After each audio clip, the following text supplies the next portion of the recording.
Welcome back to AU Family Channel, and thank you so much for being here. It truly means the world to have you as one of our loyal listeners.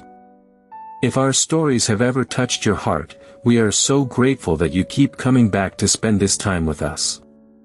So find somewhere comfortable, take a slow, deep breath, and let us begin today's story, together. Her name was Nadia, and she could not walk, and she was, without any question, the strongest person in our entire school. She arrived in our class in a wheelchair, and I am ashamed to say that the first thing most of us felt was pity, that particular condescending pity that able-bodied people feel towards someone in a wheelchair, the assumption that her life must be small and sad and limited. Nadia spent one school year systematically demolishing that assumption, and by the end of it, she had taught the whole class, and me most of all, that the human spirit is not located in the legs, and that the people we pity are often the ones we should be learning from.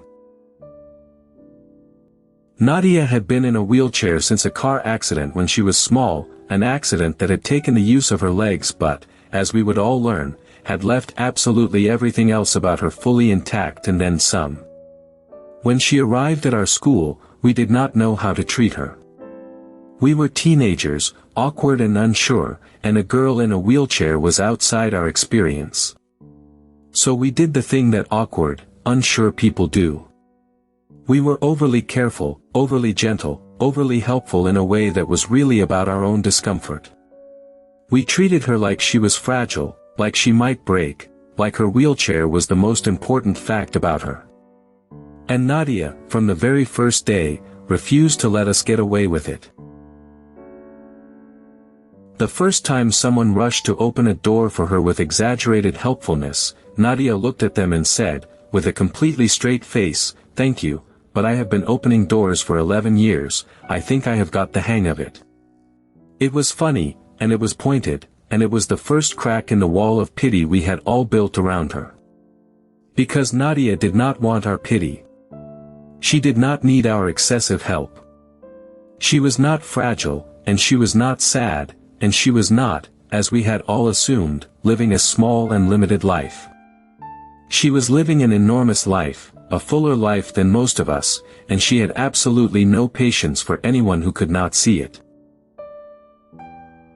It took me a while to understand Nadia, because I had come in with all the same assumptions as everyone else. I saw the wheelchair first, and everything else second, and I treated her with that careful, distant pity that I thought was kindness but was really a way of keeping her at arm's length, of not having to see her as a full and equal person. And Nadia, who had spent her whole life being seen this way, recognized it instantly, and she did not let it stand. She pulled me into conversation, challenged my assumptions, refused to be the fragile object of my pity, and slowly, over weeks, forced me to actually see her, the whole of her, the brilliant, funny, fierce, completely alive person that the wheelchair had been hiding from my lazy eyes. Because Nadia was extraordinary, and once you got past the wheelchair, it was impossible not to see it. She was the smartest person in most of our classes, quick and sharp and endlessly curious. She was funnier than anyone, with a dry, fearless wit that could level anyone who underestimated her. She was a gifted artist, a fierce competitor at anything she set her mind to, and possessed of a confidence and a self-possession that the rest of us, awkward insecure teenagers, could only dream of. She had been through something most of us could not imagine, and it had not diminished her. It had forged her into someone remarkable, someone with a strength and a clarity that able-bodied life rarely produces. We had pitied her. She was, in almost every way that mattered, stronger than all of us. The moment that changed how the whole class saw Nadia came during a unit in our science class, a competition, a challenge to design and build something, working in teams. And Nadia, who had been placed on my team, took it over completely, not by force but by sheer brilliance, outthinking all of us, seeing solutions none of us could see, driving our team to a victory that stunned the whole grade. The girl we had pitied, the girl we had treated as fragile, as limited, wiped the floor with every able-bodied team in the school. And I watched the class's perception of her shift in real time, watched the pity curdle into respect and then into something like awe. Nadia had not asked for our respect. She had simply been herself, brilliantly, until we had no choice but to give it. I became Nadia's friend during that project, and it was one of the best things that ever happened to me. Because being Nadia's friend meant having every one of my assumptions challenged, every lazy bit of thinking exposed, every condescension called out. She did not let me pity her, ever. She did not let me treat her as less, or as fragile, or as an object of inspiration, which she hated even more than pity. She insisted on being seen as a full, equal, complicated human being, and in insisting on it, she taught me to see everyone that way, to look past the surface, the disability, the difference, to the whole person underneath. Nadia gave me new eyes. And once you have been given new eyes, you cannot go back to the old blindness. Nadia hated being called an inspiration, and she taught me why, which was one of the most important lessons I ever learned. People were always calling her inspiring, praising her for doing ordinary things, marveling that she could go to school, have friends, live a life, as if the bar for a person in a wheelchair was set so low that simply existing cleared it. And Nadia found this exhausting and insulting. She said, "I am not inspiring for going to school. You do not find the other students inspiring for going to school. I am a person, living my life, the same as you, and calling me an inspiration for doing ordinary things is just pity wearing a nicer outfit. It stops you from seeing me as a real person. It turns me into a lesson instead of a human being." That reframing changed everything for me. I had been guilty of exactly what she described, of finding her inspiring, of admiring her for simply living, and I had thought I was being kind. And Nadia showed me that this so-called admiration was really just a subtler form of the pity that kept me from seeing her as an equal. She did not want to be my inspiration.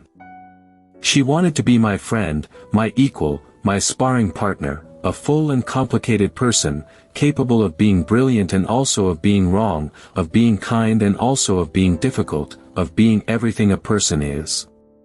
She wanted, in other words, exactly what everyone wants, to be seen as fully human. And she refused to accept anything less, from anyone, ever. As the year went on, Nadia became a kind of force in our school, a person who reshaped the entire environment around her simply by refusing to accept the limitations that everyone else assumed for her.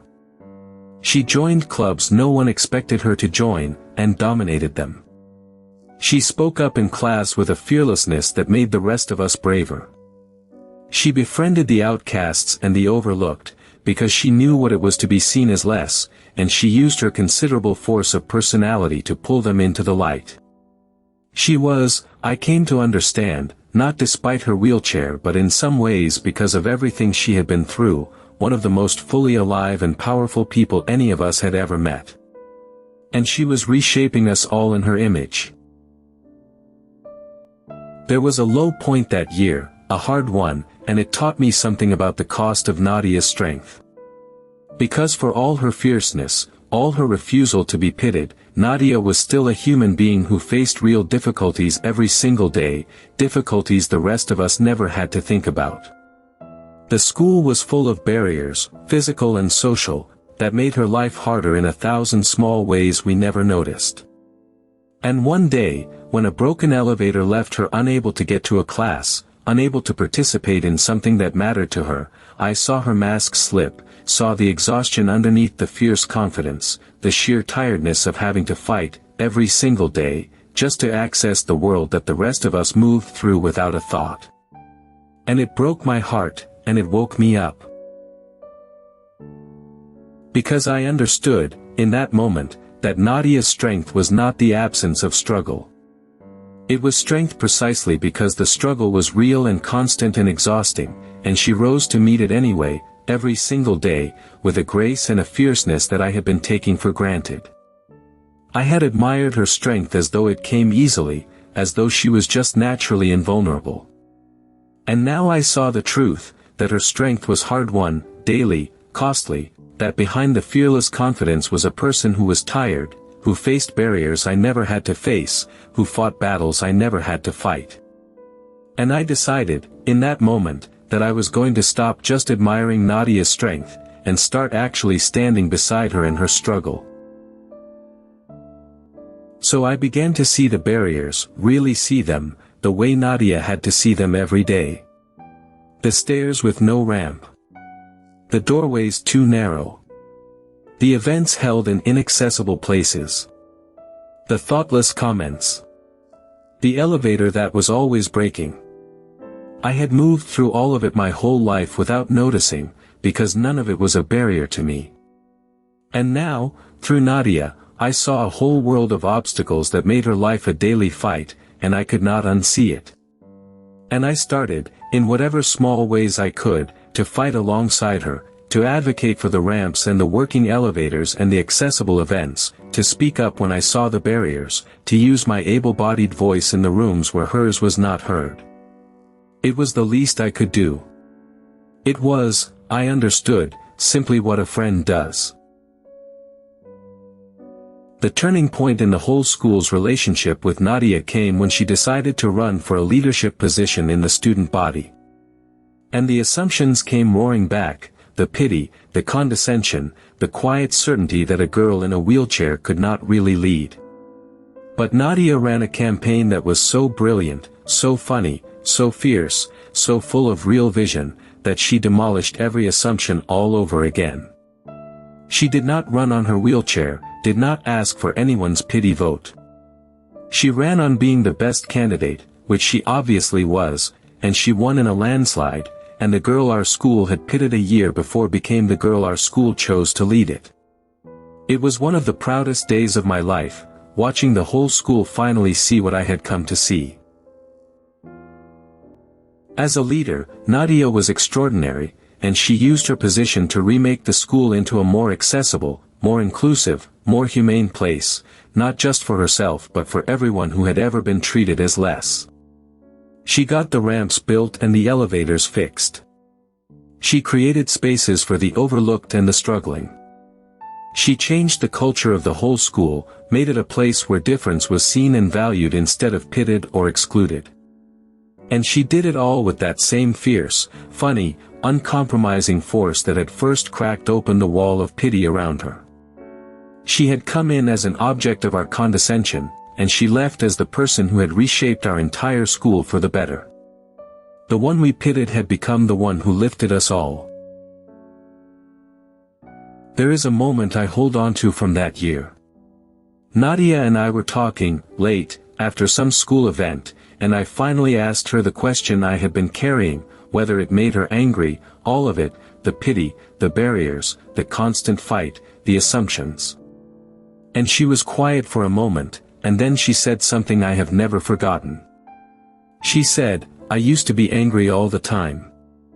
And then I realized that the anger was just going to make my hard life harder.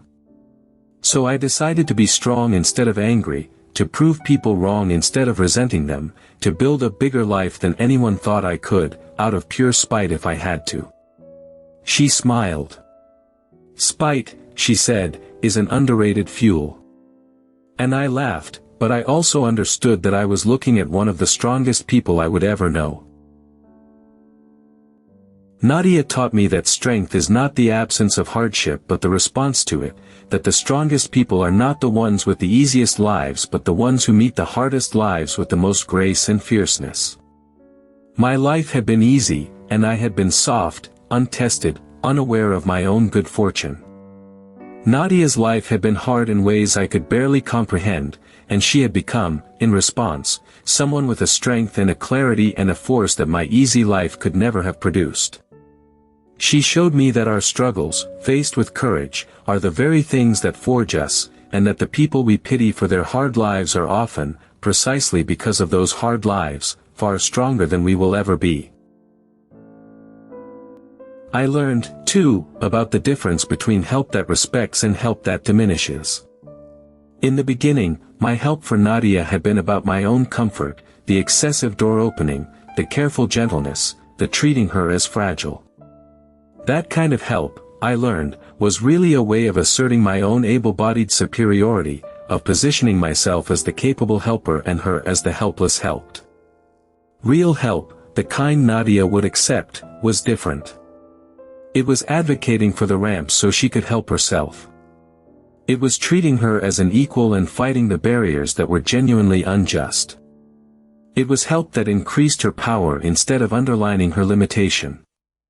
Nadia taught me that the best help does not make the helper feel good.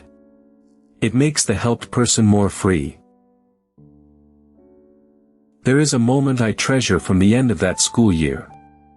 Nadia gave a speech, as the newly elected leader, to the whole school, and she talked about assumptions, about the way we look at people and decide who they are before we know them, about the wall of pity that had greeted her and how she had spent a year tearing it down. And she said, "Do not admire me. Do not pity me. Do not call me an inspiration.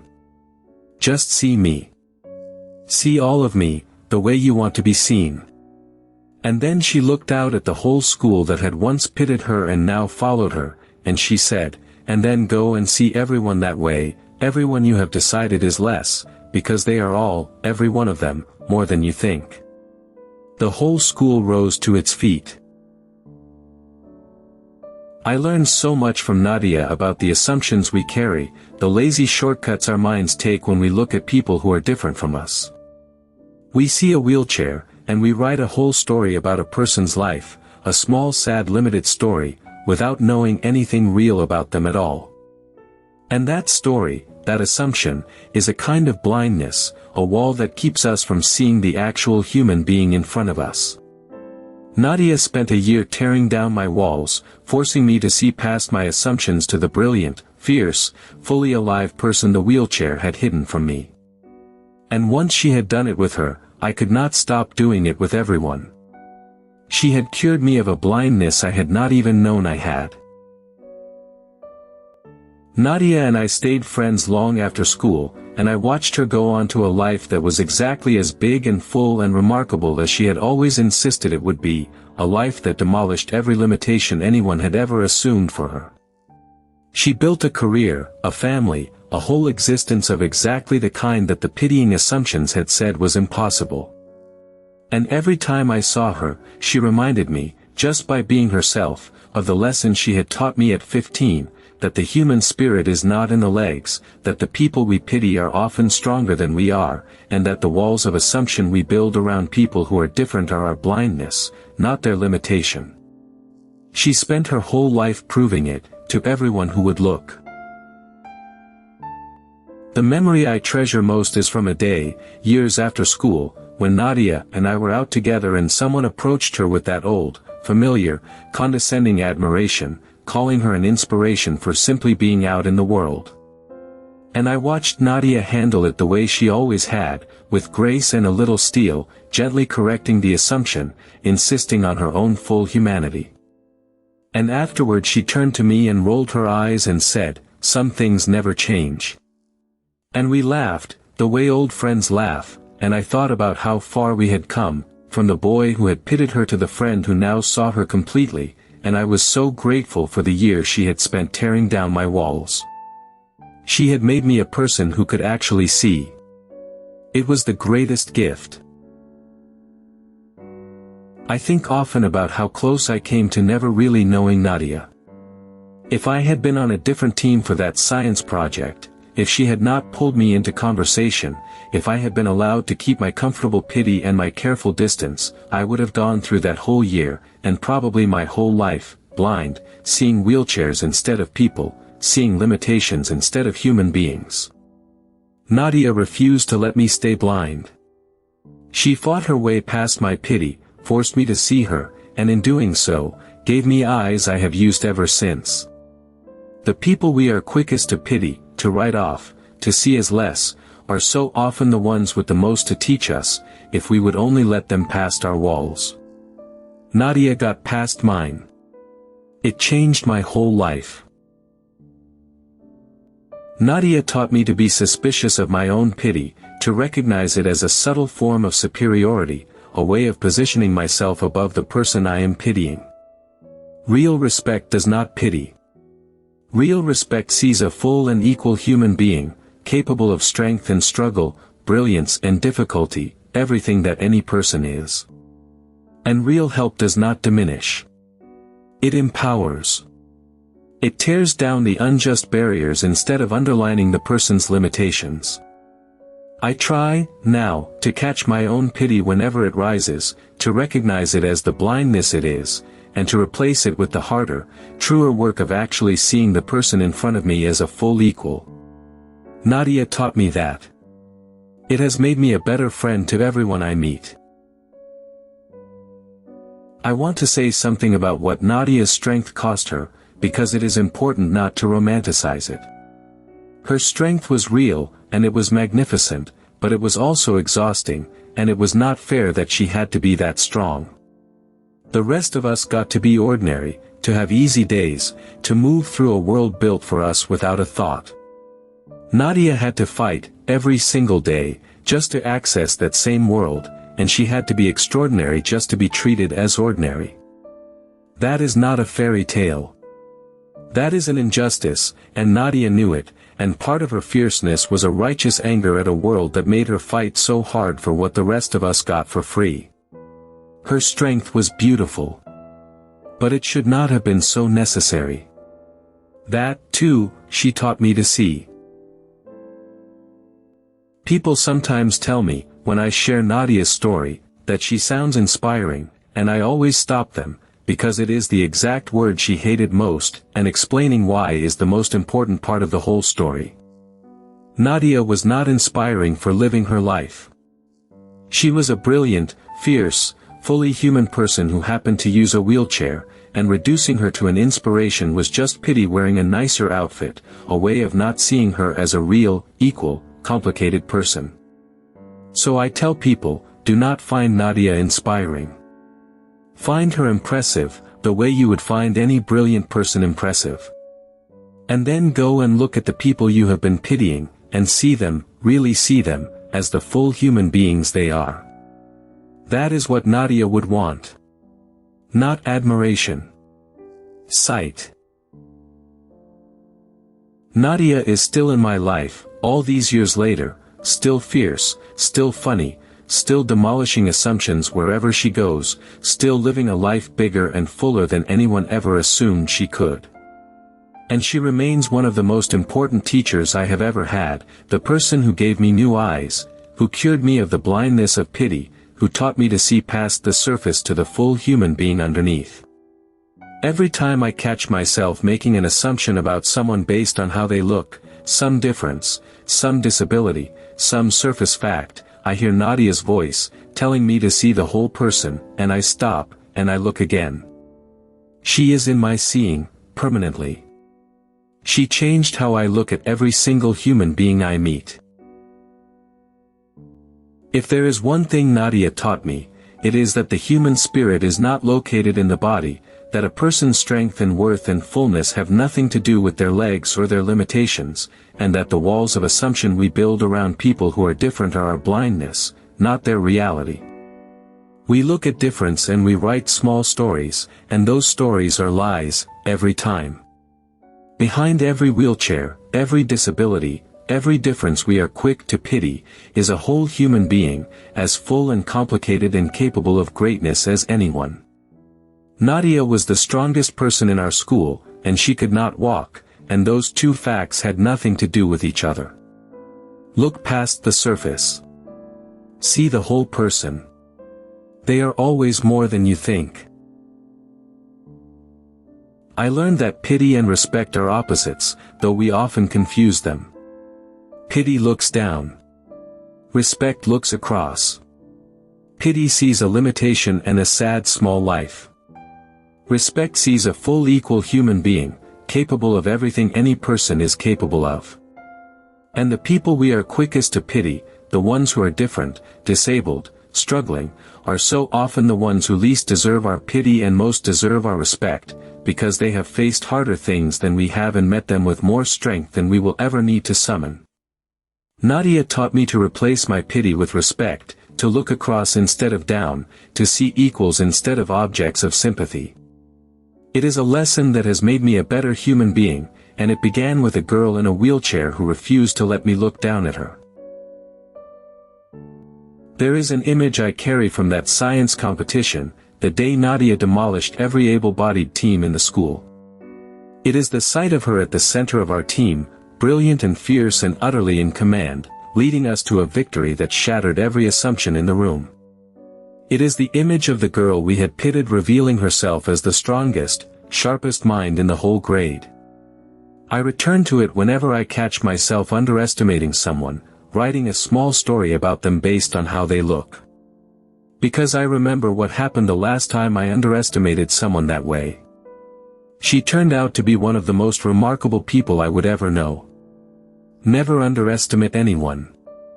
The person you are pitying may be about to demolish every assumption you have. The memory that means the most to me is a quiet one, from years after we left school.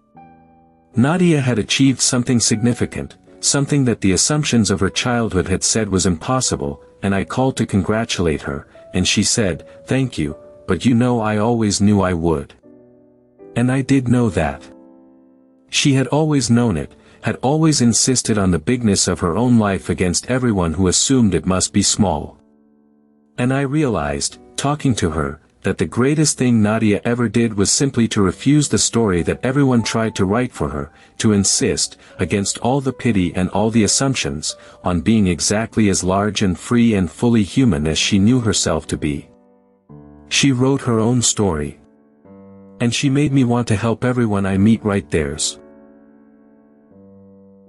I asked Nadia once whether she wished the accident had never happened, whether she would take back the wheelchair if she could. And she surprised me. She said she used to wish that, constantly, when she was younger. But now, she said, she was not sure. Because the wheelchair, and everything she had had to overcome because of it, had made her who she was, had forged the strength and the clarity and the fierceness that she valued most in herself. She said she would not want to be the softer, more untested person she might have been without it. It was not that she was grateful for the accident, exactly. It was that she had integrated it so completely into who she was that she could no longer imagine, or want, a self without it. That is a kind of peace I am still learning from. These days, whenever I catch myself pitying someone, looking down at someone, writing a small story about a person based on some difference or limitation, I think of Nadia, and I stop, and I look again, and I make myself see the whole human being. She gave me that, the ability to see past the surface, past my own lazy assumptions, to the full person underneath. And every time I use it, every time I see an equal where I might have seen an object of pity, I am carrying Nadia forward, keeping alive the lesson she fought so hard to teach me. She spent a year tearing down my walls. I have spent the years since trying to keep them down, and to help others tear down theirs. It is her gift, still working in the world, through me. If there is one thing I want you to take from Nadia's story, it is to be suspicious of your own pity, and to look past the surface of the people you are quick to write off. The wheelchair, the disability, the difference, the limitation, is never the whole story, and usually it is not even the important part. Behind it is a full human being, as capable of strength and brilliance and greatness as anyone, and often, because of what they have overcome, far stronger than the rest of us. Do not pity them. See them. Look across, not down. And you will discover, as I did, that the people you were prepared to feel sorry for are often the very ones you should be learning from. Nadia was the strongest person in our school. Look for the Nadias around you. They are everywhere, waiting to be seen. I learned that the greatest respect you can show a person is to see them fully, as an equal, capable of everything, responsible for their own life, neither pitted nor placed on a pedestal, but simply seen as the complicated, powerful human being they are. Nadia did not want my pity or my admiration. She wanted my sight, my recognition of her full and equal humanity. And that is what everyone wants, really, everyone who is different, everyone who is quick to be pitied or praised or written off. Not our condescension, however kindly meant. Our sight. So this week, look at the people you have been pitying, and see them instead, fully, as equals. It is the greatest gift you can give another human being, and Nadia taught me that it is available to every one of us, any moment we choose to truly look. Thank you so much for staying with me all the way to the end of this story. It truly means the world that you are here. If Nadia and her fierce, uncompromising strength moved your heart, please give this video a like and subscribe to AU Family Channel, where a brand new story is waiting for you every single week. And remember what a girl in a wheelchair taught a boy full of lazy pity. The human spirit is not in the legs, and the people we are quick to pity are often stronger than we will ever be. So this week, look past the surface, past your own assumptions, and truly see the people you have written off. They are always more than you think. I will see you in the next one.